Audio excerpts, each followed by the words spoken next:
Hey guys, welcome to Gregsbeerreviews today. It's Beer 30. Let's go take a walk, see what's in the fridge today.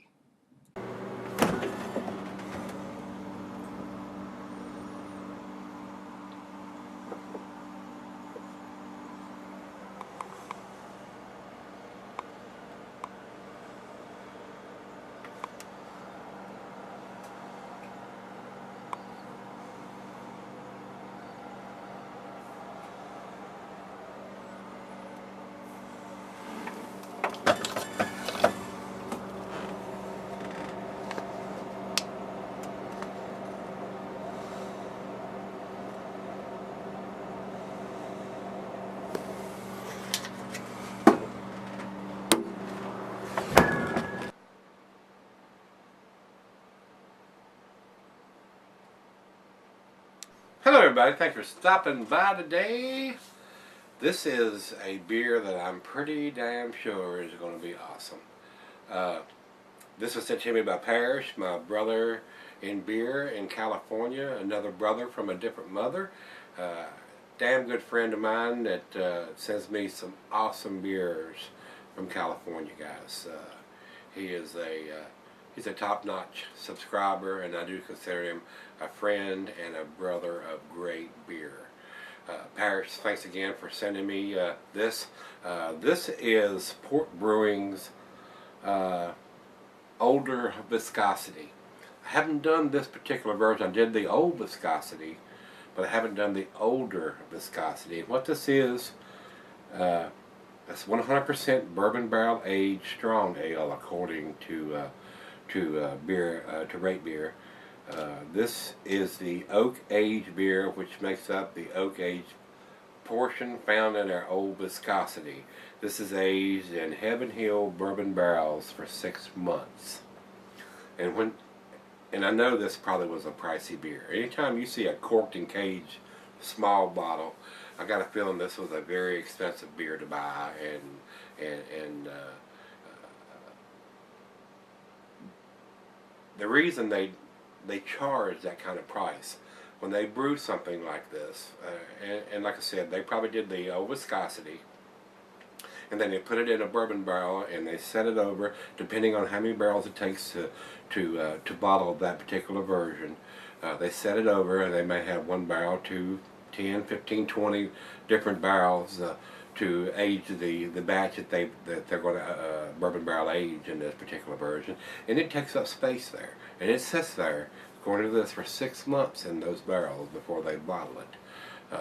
That's a pricey way to do beers, but it is an incredible way to do beers, because guys like me think that stuff that's bourbon barrel aged is usually off the chain, guys. They're usually 10 beers. Just about anything that's aged in a bourbon barrel usually comes out a little bit better. It soaks up some of that bourbon and gives it a little more complexity, especially in the style of beer. And getting into the style of beer, Rate Beer calls this an American Strong Ale.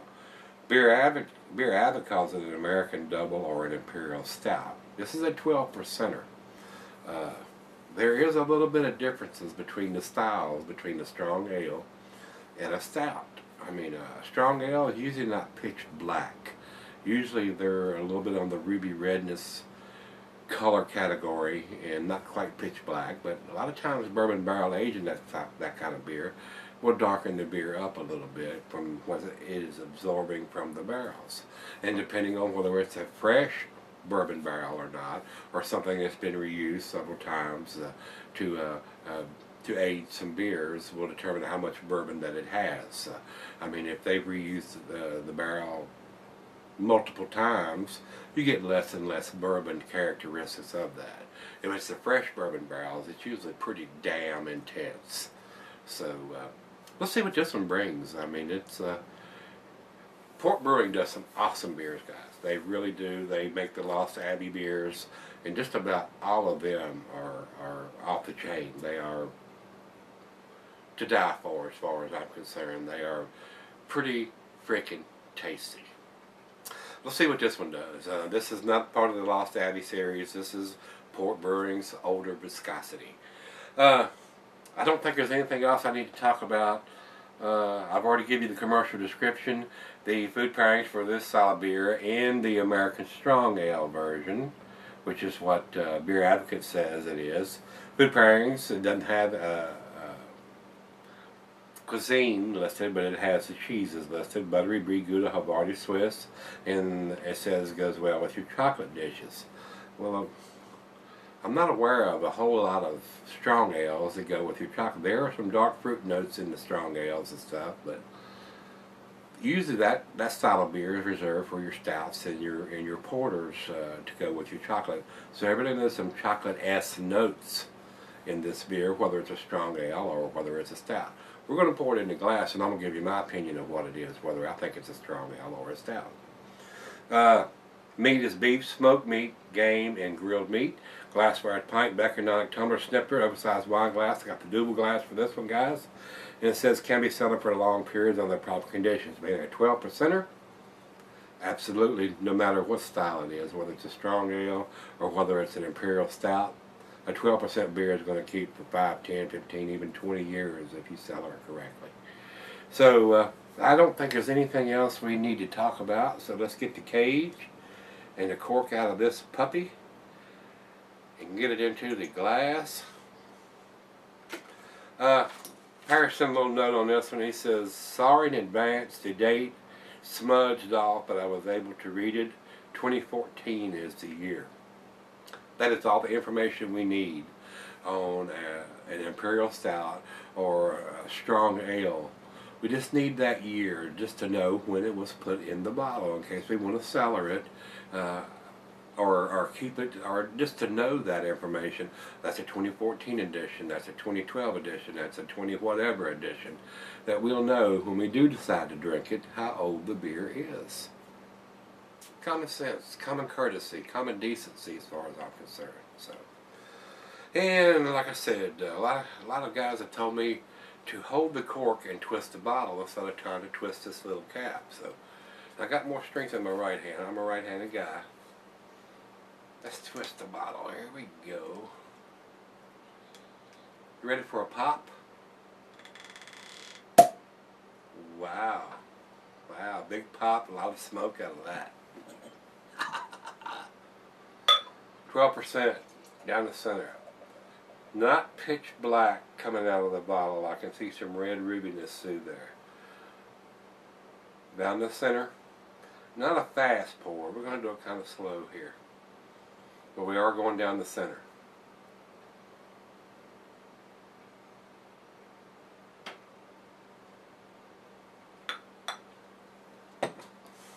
With that pour down the center, it got some big soapy bubbles on the outside. It is a very nice creamy tan head on the top. Just a tad over a finger of head on that pour. And the bubbles look like they're dissipating pretty quickly, so I don't think it's going to stick around very long. Over into the light. Oh, guys, it is pitch black. It is pretty dark. I'm not getting any light around the outside of the glass at all. So, in the glass, it looks more like a stout than it does a strong ale.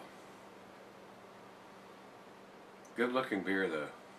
And like I said, the head's dissipating pretty quickly. We're down to about a half a finger of head. Let's get a nose on this one. Bourbon is just, I would say it's a fresh bourbon barrel. I mean, the bourbon is just, and like I said, we're going to come back after I sip on it for a little bit and get a better, after it's come to room temperature, and get a better meld on what we're drinking. But I like to do right out of the fridge and give a sip or two on camera, and then let it warm up and come back and do the final chug and grade as it's warmed up, and see how the beer, how complex the beer is, and any additional flavors and stuff that do come out in the beer. As you can see, the head is gone. It's just barely covering the top of the beer now. Bourbon is just overpowering everything at this stage. That is all I'm getting is bourbon. 6 months does pretty good for a beer. 6 months in a bourbon barrel, especially a fresh bourbon barrel, really gives it a, it's like supercharging your beer like my motorcycle is. Supercharged. Kicks it up a notch or two.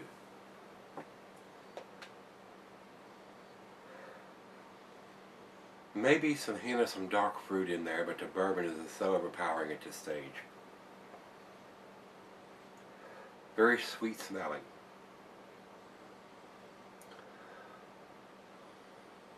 But the bourbon is just, the bourbon is there. I mean, there's no hiding that. 6 months in that barrel, it has definitely got that influence. Well, it's that time. Let's get it on, guys. Cheers, everybody. Cheers, Paris. Thank you, my brother.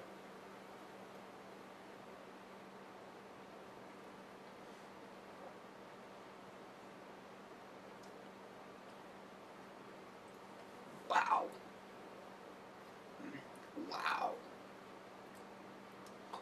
The bourbon is not hidden.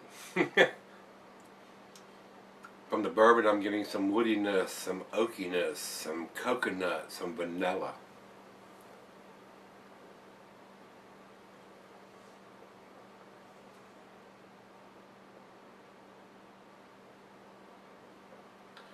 This is a 12%er. This is a sipper. This is not a chugger. This is not Budweiser. This is not Coors. This is not Miller. You don't want to open the cork on this and chug it down in 2-3 minutes. You'd be a fool if you did. You'd be a fool. You want to sip on this. You want to enjoy it like a fine cognac or a fine brandy. Easy sips till it's all gone. If you was to chug this, somebody ought to take that bottle and slap you upside the damn head with it. You don't know how to drink beer if you want to take this and chug it down like a malt liquor or something. Fool. This is a great beer.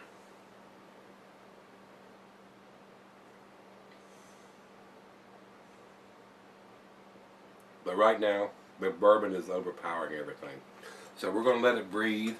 We're going to let it come up to room temperature. We're going to sip on it. And thinking about firing up a stick. What do you think? A nice stick to go with this.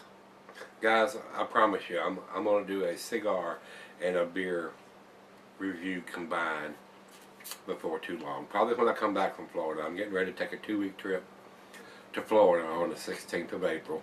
And there won't be any beer reviews while I'm gone. Just like when I went to California last year. I'm going to take a break from that. I used to try to upload a bunch of different videos and have them where I could just key them up. But that's not vacation. I'm having to worry about doing that while I'm on vacation every morning and posting the beer reviews.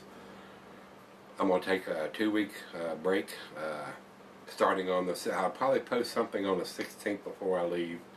But from the 17th on till I come back the 2nd or 3rd of May, there won't be any beer reviews. So we're going to let it sit and sip on it for a little while and see what we end up with here in about 45 minutes or so, and then come back and do the final chug and grade on it.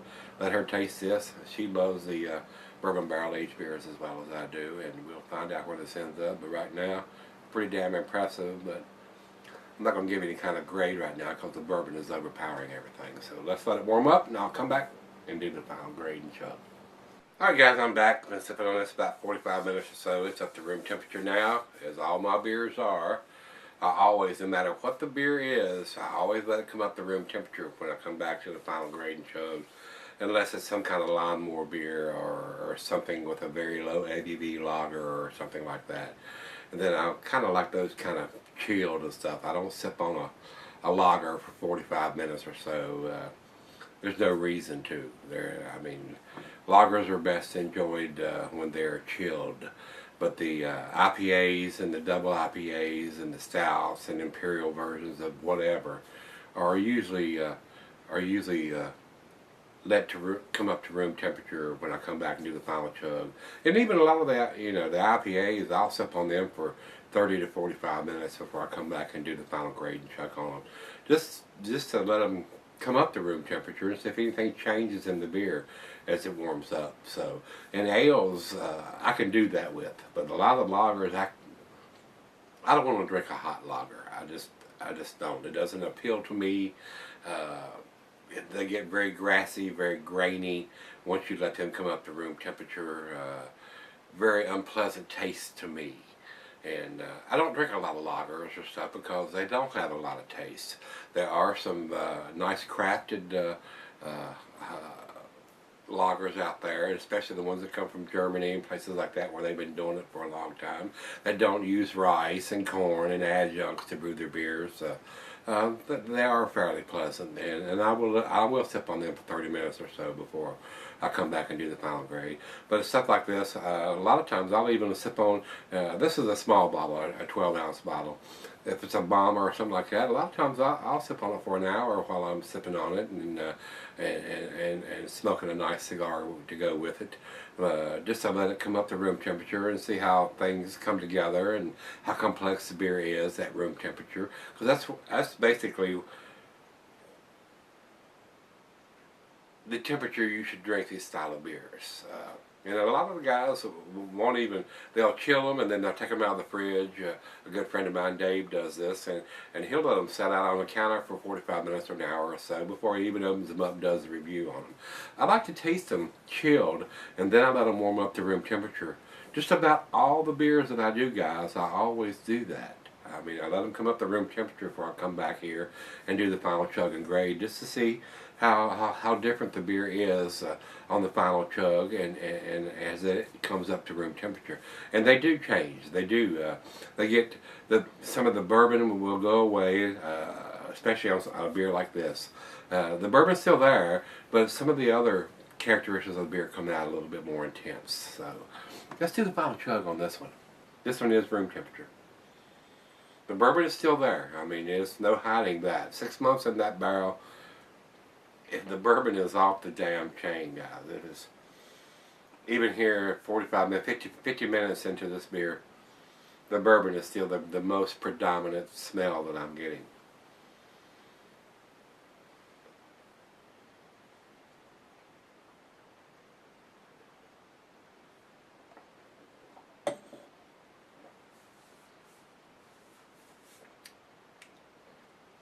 Hints of vanilla, coconut, dark fruit, plums, raisins, dates, some caramel, some toffee. I mean, the coconut and the vanilla from the bourbon barrel really comes out as it warms up to room temperature. I'm getting prunes, dates, some chocolate, some coffee, maybe a hint of tobacco in there, and that may be from the cigar. I did partake in a little bit of a punch bare knuckle. That seems to be my favorite cigar right now, guys. Nice full-bodied cigar to go with a nice full-bodied beer. It's not something I'd want to smoke while I was drinking a lawnmower beer or your typical lager, because it's a little overpowering for that style of beer. Just like you wouldn't want to have pasta with something this big. It would overpower the dish that you're having.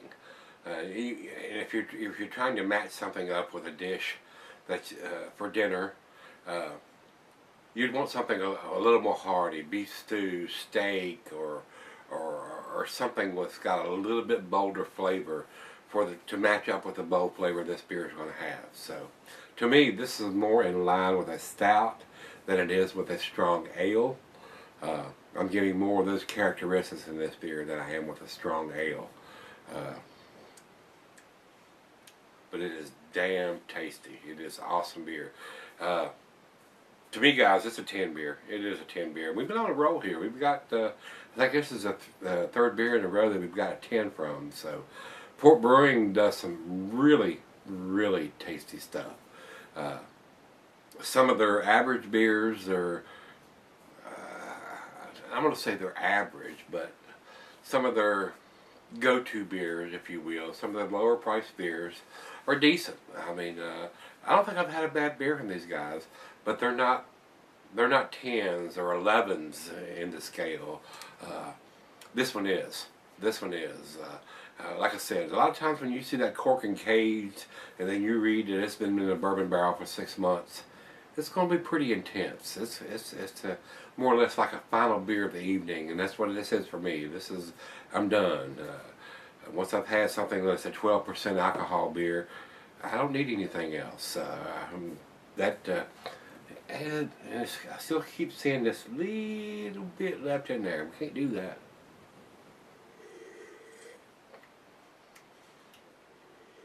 The beer police, craft beer police will come knocking on my door and busting the door down. We don't want that to happen, do we? This is a 10 beer, guys. It really is. Over to Beer Advocate, they say 97 in the scale. I think it's better than that. I really do. I disagree with that score. This is a 100 beer. It really is. Why it's not getting that rating from them, I do not know.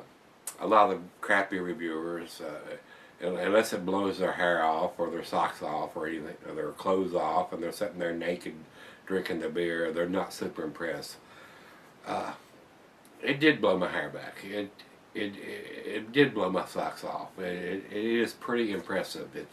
It's a decent representation of what this style being aged in a bourbon barrel should be. I cannot fault this beer other than the coating they used, which can be smeared off. And Paris told me it was smeared, and he could tell it was a 2014. The bottle that they use is a very dark brown bottle. It's not a light brown bottle like the Bud Miller Coors guys use, where you can see through the beer. I cannot see anything on this bottle, and where he got the year from, I do not know, because I cannot see it. And it shouldn't be that hard to read. It really, really shouldn't. And it shouldn't be very easily smeared off if somebody touches the bottle or anything like that. And I know they date their stuff, and this has got a date on it, but I cannot see it, guys. I really cannot. All thing I can go by is Paris told me there was a 2014 edition, and I believe that.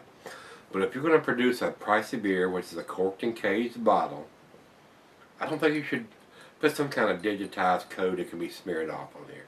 You're making a premium price. You're making a premium beer at a premium price. You should print that on the label somewhere. That's just my opinion, guys. I mean, if you want to pay $15 or $20 for a 12-ounce bottle, don't you want the dates? At least a year. I don't need a month. I don't need a day. We just want the year printed on here somewhere. This is a 2014. This is a 2015 edition of the beer.